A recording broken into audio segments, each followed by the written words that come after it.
Buhay natin.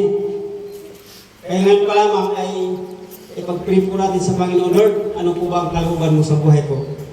Habang ako ay nabubuhay ng ganito. Na dapat po sa aking buhay, habang ako nabubuhay ay magamit mo ang aking lakas sa paglilingkod ko sa iyo. No? Pero po bang ganong mga panalangin sa mag-isa sa atin na may nasa siya na magpagamit sa Panginoon? Amen? Lahat po ba tayo may nasa na magpagamit sa Panginoon? Amen? Amen. So, nais po ng Panginoon na lahat ng kanyang pong mga anak ay magamit niya sa kanya pong ubasan. Pong ubasan, ang kanya po sa atin pong paglilingkod sa kanya, magamit po yung ating pong buhay sa paghayo, pag-share ng mabuting balita. Sapagkat napakahalaga po ng bawat isa sa atin ay